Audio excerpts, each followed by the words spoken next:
Hello বন্ধুরা, নিয়ে চলে এসেছি নতুন একটি ভূতের গল্প। আজ এই ভূতের গল্পে তোমাদের শোনাবো, সেটি হলো ডাইনি হলো এক ছেলের বন্ধু। তো দেরি না করে শুরু করা যাক। ছোট্ট একটি গ্রামের নাম মেঘবাড়ি। গ্রাম ছিল একটি পুরনো বাড়ি, সেটা সবাই ডাইনি বাড়ি বলে ডাকে।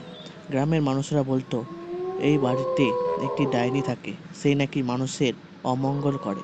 গ্রামের ছেলে সোহাগ খুবই কৌতূহল ছিল, কিন্তু তার মা তাকে বারবার ওই বাড়ির কাছাকাছি যাওয়া থেকে বিরত রাখত।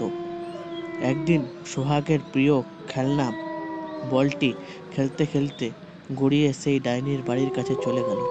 সোহাগ সাহস করে বল আনতে ঢুকলো। সেখানে গিয়ে সে দেখতে পেল এক বৃদ্ধা মহিলা, যার চেহারা কিছুটা করুণার ছাপ।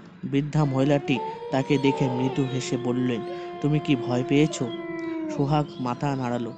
বৃদ্ধা বললেন, আমি তোমাকে ক্ষতি করব না, বরং আমি তোমার বন্ধু হতে চাই। সোহাগ কিছু দ্বিধাগ্রস্ত হলেও বৃদ্ধার আচরণে তার ভয় কিছুটা কেটে গেল।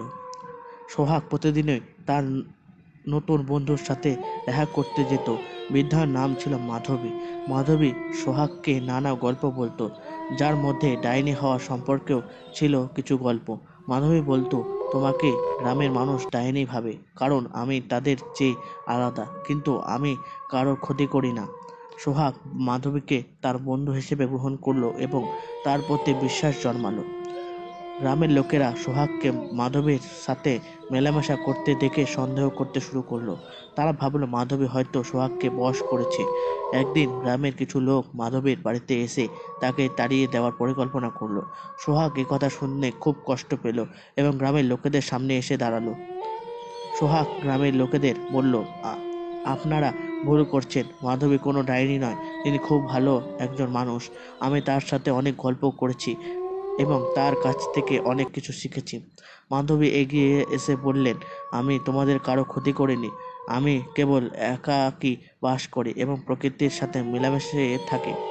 গ্রামের লোকেরা সোহাগের কথা শুনে কিছুটা নরম হলো এবং মাধবীর সাথে কথা বলে তারা বুঝতে পারলো যে তাদের ধারণা ভুল ছিল। মাধবী আর কেউ ডাইনি বলে না। মাধবী এবং সোহাগের বন্ধুত্ব গভীর হলো। মাধবী গ্রামের অন্যান্য শিশুদেরও গল্প শোনাতো এবং তাদেরকে প্রকৃত সম্পর্কে শেখাতো। মেঘবাড়ি গ্রামের লোকেরা আর কখনো কাউকে ডাইনি বলে ভয় পেত না, বরং তারা সোহাগের সাহসিকতায় প্রশংসা করত এবং মাধবীর জ্ঞানের কদর করত। এভাবেই মাধবী এবং সোহাগের বন্ধুত্ব গ্রামের মানুষদের জীবনেও ইতিবাচক পরিবর্তন আনলো।